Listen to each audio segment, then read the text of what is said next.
in this room. We will move on to the next session, that is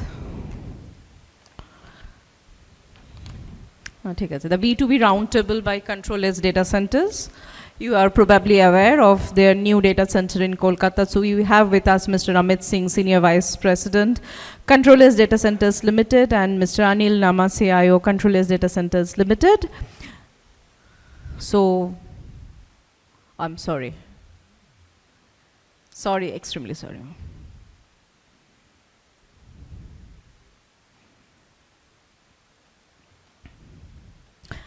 I would request my colleagues Abhishek to please take forward the session. Doing the set changing over, Horbani, you may please help them. And Abhishek, this room is all yours now with Shiloma to take the session forward for the CtrlS data centers. My name is Amit Singh, and I am a Senior Vice President for CtrlS. The purpose of this conversation or this roundtable is to, pick your brains and see how best and what industry practices can we adopt and what do you think is the right direction for us. So today we've been heard since morning today the buzzword AI. Everyone is talking about AI, right from the kid to senior IT professional is all talking about it. So what do you think? I mean, the AI, it's a growing thing. It's growing at a CAGR of 35.7%, some billion economy. So let me start with Sanjay Da. Sanjay Da, what do you think is the opportunity and the risk that is associated with implementation of AI? Look, AI, to my mind, it's a force multiplier. But is it going to take off jobs? The answer is no. When calculator came, we thought that it will go off or take over job. When Excel came, that was the next stage. So this will be a good efficiency delivering tool. I'll give you an example. Some of our brand guys, they created a picture actually for a brand that they thought using Dali. Okay. Now they thought they have done that job and we can do away without the agency. But when they went to the agencies started with that base but created much more meaningful brand out of it. So it is giving you a start, jump start I will use, but it is not complete. So it will, but challenges will be that how that LLM has been taught. Because if there's a bias, because diversity, if I'm using LLMs for interviewing a selection of candidates, there can be a bias. Or hallucinations can happen. To that extent, if you see, if I'm doing SQL query, I will get the right data. But using an LLM on a number, I may not get the right data. So we need to understand that where all we can apply that, and we will apply it. But obviously, when we are having a lot of use cases on GenAI, and we are trying to do it, and many places we are getting efficiency, but again you need to take it with a pinch of salt. That's what my take is. Honestly, that's a wonderful insight, right, coming from the calculator example to this. So would you like to give your perception on it and a quick intro of who you are? Okay, so I am Rajoshi Sinha. I handle the technical aspect in my startup, Magazine. And so regarding AI, Gen AI actually, I want to say AI is good, but AI with human mind, that is much better. Like as I said, the efficiency of the result is not properly correct. So when we are using AI, we have to use some human minds too in case of jobs in all applications. This is all from my side. Thank you. Let me jump across the table. Manikda, would you like to have a quick intro and then that's working? Yeah. So my name is Manik.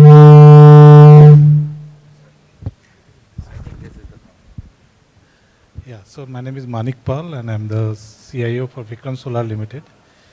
AI, I'm not talking about Gen AI, I'm talking about AI. I think AI is something which is all of the CEOs, they are looking at AI, ML, IoT solutions, how to take care of the future business operations. So you have to also to secure your future. How do you secure your future? Is that you have to improve efficiency and bring in productivity, improvement and all those things. So what AI does is that you got all past years of data. Now you can run all models and then it can suggest you that this is the way you do to improve your efficiency, to improve your quality, reduce waste in case of in your sales function. This is the way you should grow. So these are some of the assumptions which is giving based on the past data. You got data. So you got some known results. You have got some known results. With the help of those known results, you are actually taking help, and you are improving your business performance using those data. So there are lots of cases which you have done. In our company, currently we are executing a project wherein we want to save about 28 crores in a year for improvement in a cost of poor quality. Okay, so that's the process which you have taken through an AI. So it's all about the past data, and you are actually using those past data for operational efficiency. So that goes for your hardware and infrastructure, everything is same. But something which is talked about Gen AI is still, what if you do not have those logics which is already there, and then the human decision which you are taking, whether it takes the correct decision, the wrong decision, that's something to be seen. Okay, so that's what my opinion. That's a good perspective, sir. Please, sir, would you like to add? Yeah, myself Arijit Dasgupta, heading IT in Rupa and Company Limited. So while we will talk about AI, already Sanjay Da Rajashri had told two different points. Quality delivery, human AI. Manikda was talking about the data. So that's all. I think AI needs quality data. So huge data set should be there, then only AI would be enabled to help in technological, any project, any decisions. So as long as we are getting good quality of data, so our AI will be, any model of AI would be more trained, and then the deliverables would be more quality deliverables. And it is obviously AI will not replace the humans' job. AI and humans both are required. Without humans' brain, quality delivery will not take place. That's it. From Rupa point of view, are you in process or thinking of implementing AI in some of your work areas? Yeah, we are planning to invest, in analytical part where AI can, do a lot of demand and focused, and in sales also. So we are exploring retail also. In retail also, you need data. A lot of decisive informations can be generated from AI. So until and unless you are getting quality data, that won't be possible. See, some are in pipeline. We are still trying to do, some quality output from AI. Yeah, I think it's too early for anybody to judge how good, bad the quality of Definitely data would be. So maybe that's a very, It's too early. basic, so fundamental point that you actually got it. Data profiling. Data profiling will have to be in place. Otherwise, we won't get the desired output from AI. So AI will keep learning. Say for next 5 years, we will see AI. In everywhere AI is being used for getting a quality output, because by that time AI got trained with quality data. Right, Arijit, absolutely. To the gentleman who's been very quiet, sir, we would like to have your 2 cents on this. My name is Shomnath. Basically, I'm not a IT professional. I work for media, but in IT domain, and I'm covering the IT for last few years. What I came to understand for last few years is 3 points I want to specify. One, The problem with the AI is you can't predict AI. Right? So in technological evolution, each and every evolution has happened. Some sort of sense you have that that's going to happen, that's going to happen. But as far as AI is concerned, you basically don't have any idea what is going to happen, right? So unpredictability is one key point, the most challenging part for me as a non-technical person. Secondly, the domain that I see the AI is working, you have never ever might imagine that some kind of a tool which is coming and that's going to work in that kind of space and that kind of speed. So this is another kind of thing. And if you talking about the future aspect, what is going to happen in next few years or next few months, we have to see. I don't think we have to wait for that. We already know what is going to happen. And we can have a sense, at least we can have a sense of it. Now, last month, I attended a session in Hyderabad where Google India launched its AI platform. There, I experienced a rare thing, and that is in my domain, journalism and desk job, copywriting, journalism, I see 3 AI platforms, 3 AI tools, which is doing exactly what I am doing.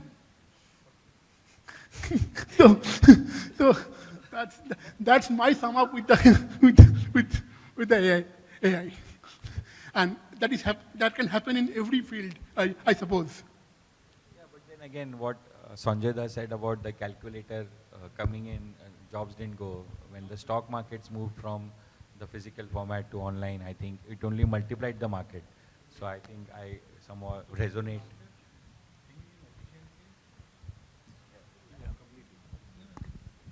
I think it is multiply the market, the bringing in efficiency, productivity, improvement. It's only improvement. It's not the Very similar to the Y2K that we thought Y2K is going to come, but then nothing happened. Planes would crash. Dada, please. So, as Rajoshi mentioned, that being a startup, IT-based startup, we consider it is something inevitable because there are some areas, as you mentioned, that content part, that is getting done by AI, and in most of the cases, very close to, I won't call it perfections. Actually, we are working with a huge level of data, as we said that we are working with the MSMEs and all. So their engaging or integration of AI is something that you can't do without. So this is something, and that's what we are trying to make the use of AI in the most efficient, effective manner so that it serves the purpose. So, yeah. So I think from a startup point of view, are you more susceptible to accept AI, or because we have a varied group of people here, somebody from an established company to a startup. We are just a startup, that to youth-based startup, and we consider, yes, it is something good. It makes our life easier because being a startup, as you understand, the constraint is the volume. So you can manage. And Rajoshi mentioned about that you have to add the human touch with that. Definitely that is there, but once AI is there, it becomes easier. You can make use of it effectively. Very true. Be it good or be it bad, it is inevitable. We have to fix it. Very right. Yeah. Yes, sir, please, a quick intro. Yeah, so my name is Kolkata Kaur. I'm associated with a lot of startups in this area. And at the outset, thank you for the wonderful presentation. And thank you for letting us know that you're in Kolkata. That's a wonderful news for all of us. My Yeah, there were a lot of takeaways from your presentation. I learnt a lot. But taking a cue from all what everyone commented, one big challenge the industry is going to face is the ethical and responsible usage of AI and technology. And I think we all have a collective responsibility towards that. I have a specific point for you. That is, right now I'm mentoring and incubating a startup, which is the area of travel and tourism. And their focus is the ASEAN countries. And I heard that you're already in Thailand and you're planning to do in Vietnam. So is there a way they can talk to you, and is there a collaboration opportunity? Sure, sir. So our strategy is very clear. We want to be present in emerging markets obviously we won't go all across at the same time, but yeah, we are open for it. And if you ask me to come to Singapore and Hong Kong, we may not be excited because these are very evolved markets. Yeah. But yeah, we are open. You please let us know, sir. And just So I will help get in me. touch with you in Please, that sir, regard. anytime. So I would need your business card. Yeah, yeah, I would. Thank you. I'm there. Thank you so much. We have some new people joining us. So would you, I'm sorry, I'll repeat the question. The question was, what are the opportunities and the weaknesses or the threats that you feel or the pain that you feel in if you plan to deploy AI in your organization? So, See, I and Arjun, we represent Government of Canada. Again, in terms of AI, I think the regulation aspect is still very unclear in terms of how the government wants to regulate this specific field related to AI. And also we as an organization, I think everything is being handled from the headquarters in Canada in terms of we deploying AI in our accounting software and other things. Arjun, do you want to probably add something on this?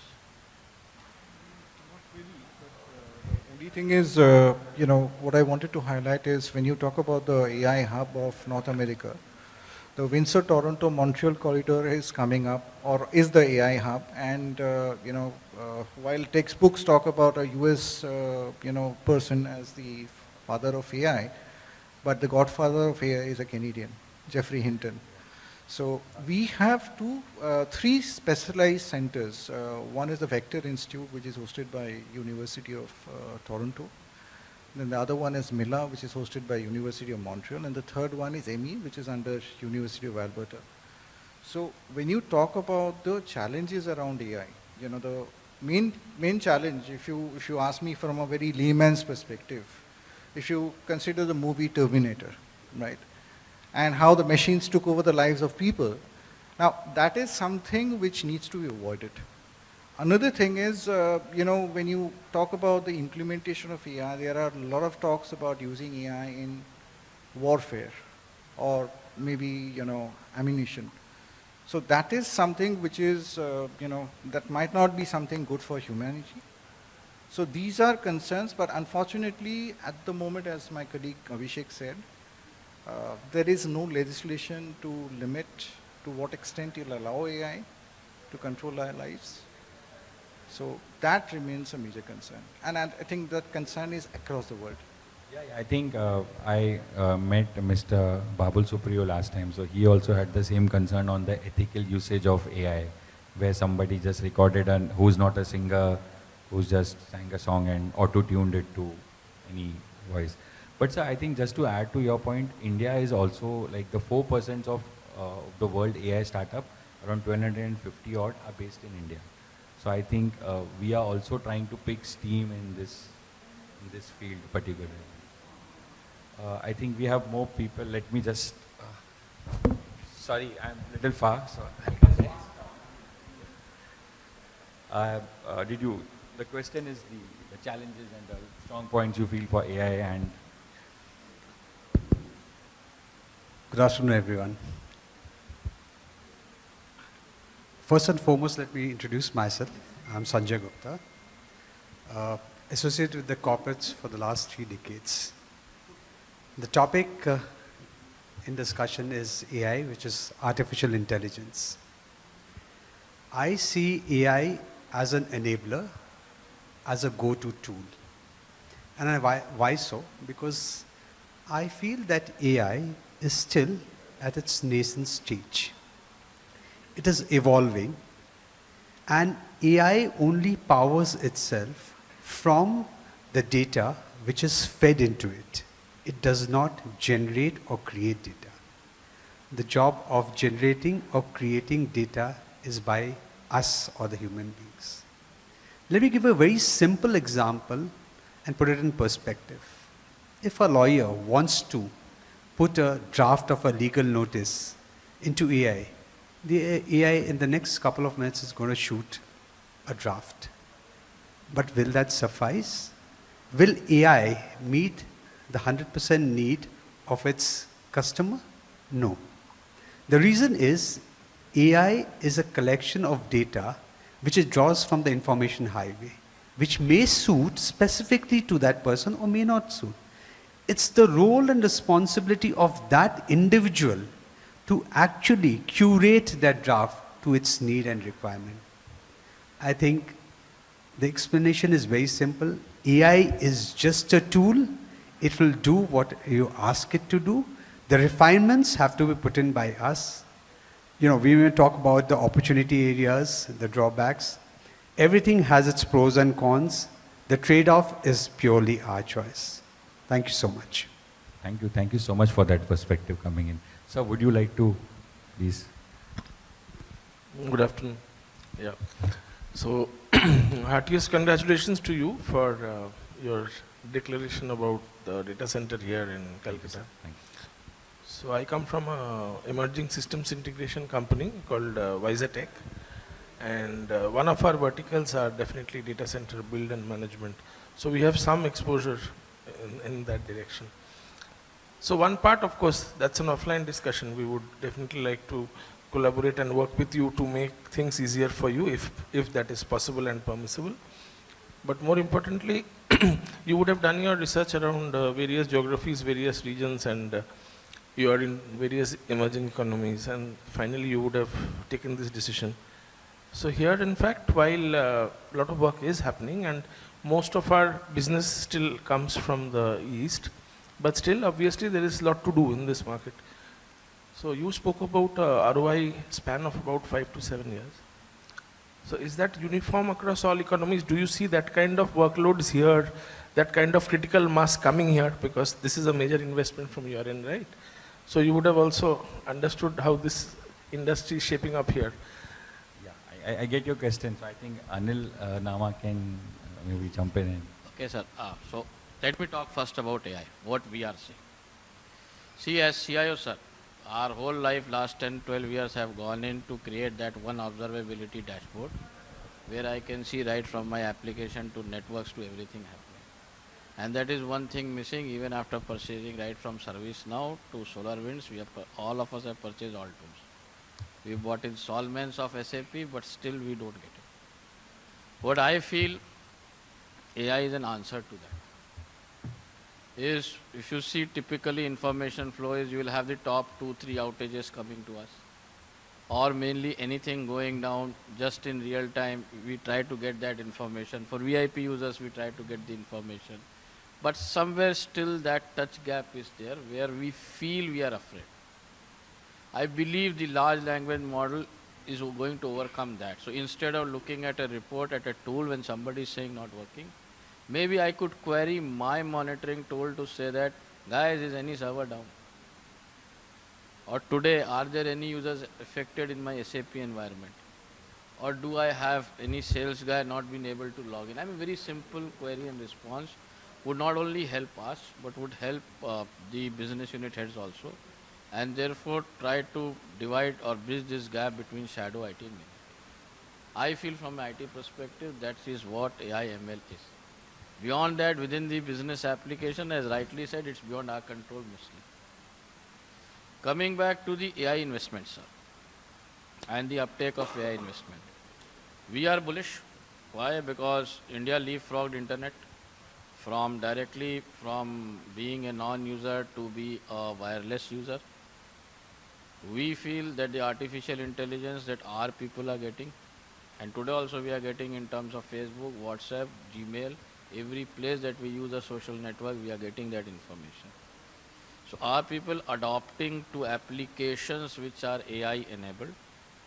Given what Amit ji told, our average age of 28, which is nearing Gen Z plus, is much more easier to do as compared to some larger markets where you have deep setups and they will take a longer time.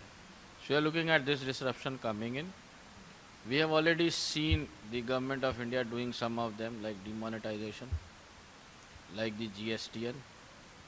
Like for example, from last year, the surprise of surprise, if you go and give your income tax, they come up with a tax demand before that. So when we log in, they have our data on what all we have done, right? So they know minimum what we have to pay.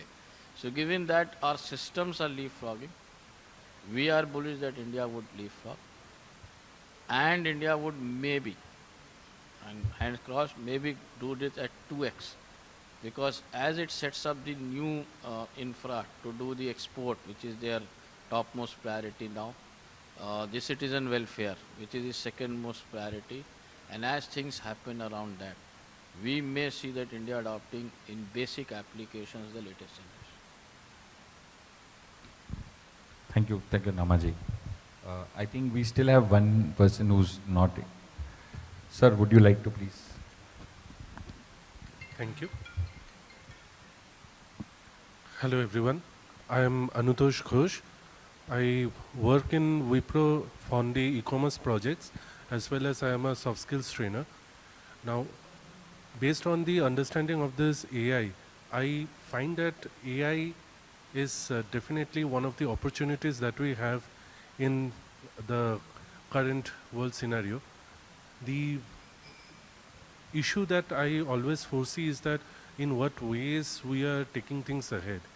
Sometimes with AI, if we are not asking the right questions, when the characterization of the chat GPT or Gemini or any other ideogram, the different AI tools that we are using, if we are not providing the characterizations properly, then we get unwanted answers or irrelevant answers. That takes the main purpose away. So letting the mass know, letting the people know how to use it properly, ethically, as per the ESG program of cybersecurity as well. So all these things will matter. And in the long run, I see that even in AI also, there are cybersecurity threats as well. We can use AI, for example, in the data centers for predictive maintenance, for let's say that to improve the efficiency of it as well. Because when we know that, okay, let's say that if we identify a pattern, let's say on the Christmas day or during the Black Fridays, we see that there is a higher increase of usage of data or the overall data streams, then we know that, okay, we will have to increase it. How are we going to do that in a predictive mode to enhance the overall operations without the use of manpower much?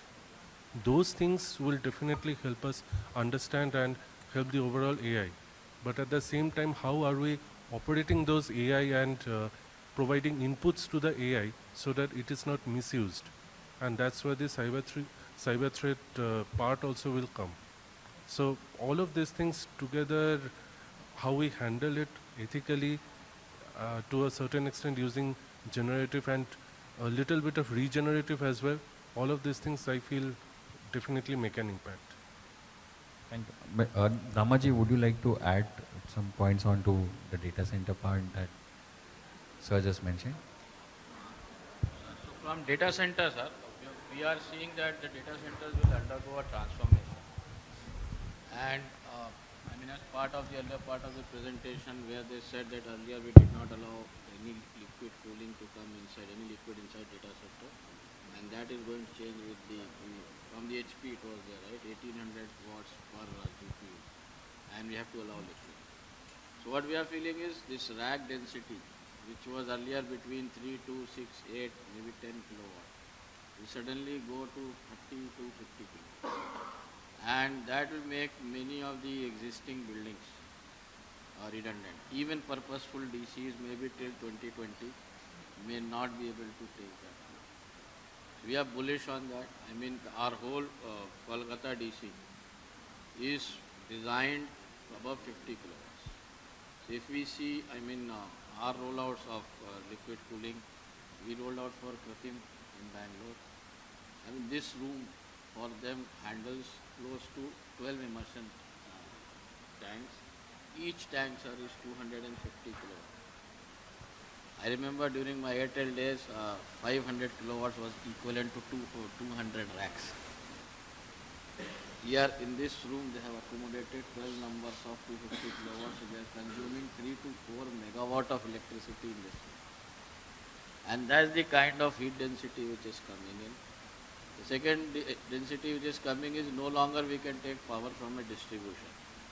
So as this load increases, we have to put our own substations.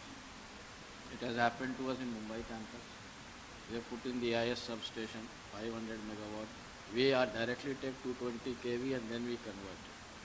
Similarly, it has happened to Chennai, where suddenly the power went from 16 to 40 megawatts and then again it's going great. So every place you have these densities. And then you have to offset also that. Then comes the green and sustainability part, right? So there is a whole series of things which are happening.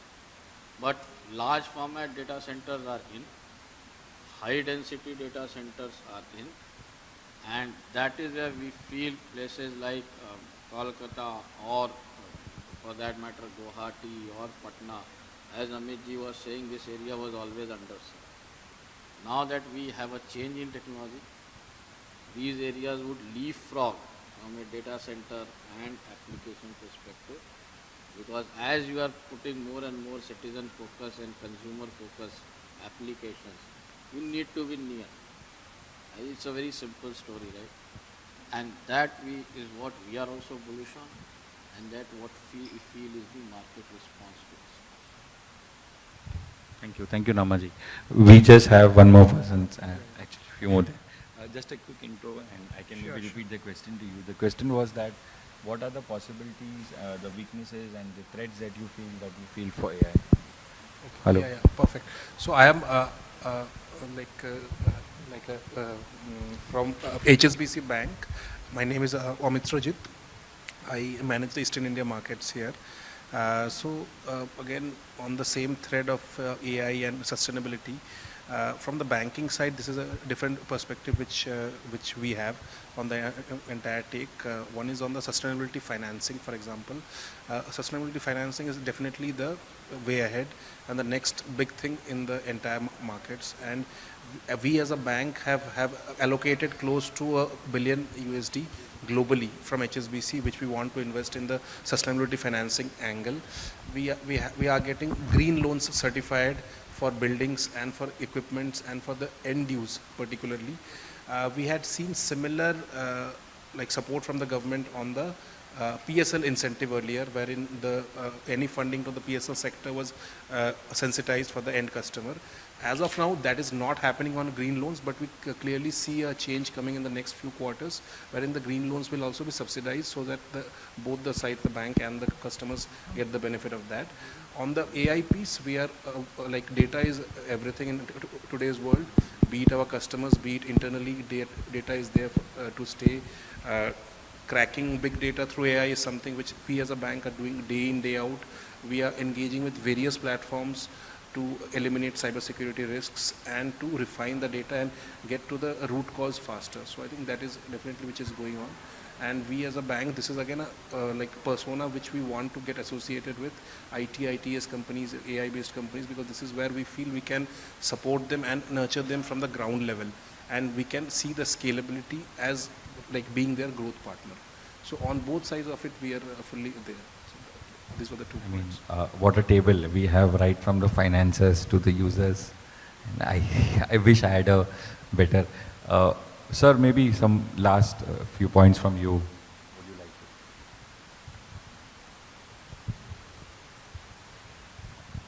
to? Hi, this is Orunavo and I am from Ericsson. I am basically, as you guys know, that Ericsson, you might know that Ericsson has its own telco-grade cloud, and I am leading their cloud delivery towards Latin America and Europe. So yeah, it is really nice to have sessions with you all guys and sharing experience and listen to different stories from different backgrounds. So Ericsson's cloud is pretty much popular with all our telecommunication wall across globe. In India, whether it is started with Jio or Airtel, and if you talked about North America, where we have the T-Mobiles, and on the Europe side, whether it is BT or Telefonica and everywhere. So nowadays, whenever we talk about the sustainability and data centers, now few things like green data centers, right? We talked about I mean, how cloud itself is a sustainable, we all know. But now we are making our data centers much more greener so that it reduces the carbon footprint day by day. So I believe this is no more a kind of a, not just optional choice or something, it is kind of having to be, we are getting a positions where these kind of green initiatives will be mandatory for all of us. And it is not just for the environment, but for our business. Thank you. Wow. I have a long list of questions, but I think we are out of time, and I think we didn't realize how fast the time went when so many beautiful insights came in. Thank you so much. Heartfelt thank you to the eminent folks here for your wonderful insights and for taking the time out. We are here, you're here. Let's talk more. If you have any more conversations, we can take it offline as well. And once again, heartfelt thank you for coming in.